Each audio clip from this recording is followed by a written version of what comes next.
इटा हूँ LB production इथि producer अच्छा बंदबाल 3 स्टार कॉलोनी रामकर्ता आउ चक्रधर बिसी ई गीत के गाइछन उमाकांत बारिक आ संगीत देछन भक्त प्रसाद बारिक आ गीत लिखिछन उमा इथि कोरस करिछन प्रश्ना खुशी पिंकू आ सुनील स्पेशल एडवाइजर अच्छा टुलू जगदीश सचिन मनोज सरोज स्टाइलिश बॉय चिनू आउ रिंकू आ सरबाल राकेश भंजा सुंदरगढ़ शुभम भंजा बुंदिया कॉलोनी दीपक कुमार आ पानपाली पाकू भंजा आ बाजा बजाइछन खतरनाक ढोलिया राजा डेंजर निशानिया राधे कालिया शीतल बेटा सरोज भंजा और कीबोर्ड किंग रोशन अभि बाबलू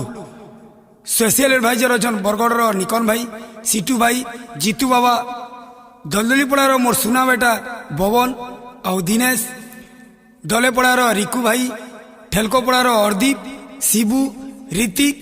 आ सूरज आउ झारसुगुड़ार गिरी भाई आ मनोज भाई जगन्नाथ कॉलोनी मोर प्यारा भाई कृष्णा आउ कालिया बुढ़ा रजार मंटू भाई प्रदीप आउ डायनो आउ धनुपाली गोपी भाई रेकर्डिंग करिछन आरआर स्टूडियो मोर स्टूडेंट बीसी भाई तुमसे दूर रह के तोर ठानु मुई दूर तुमसे दूर अरे तोर ठानु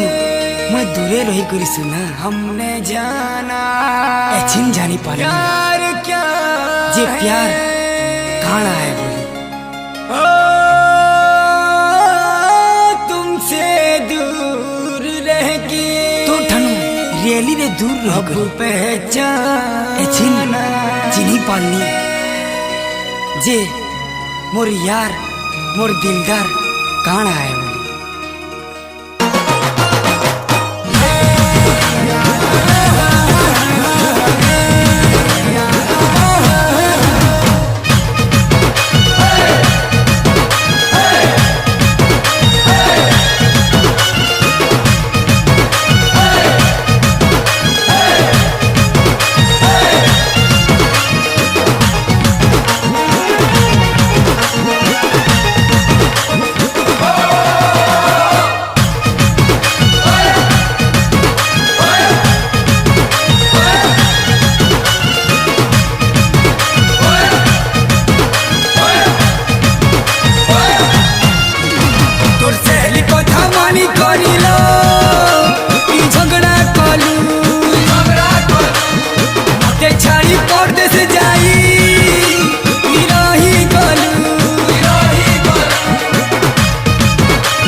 ନୂଆ ନମ୍ବର ନେ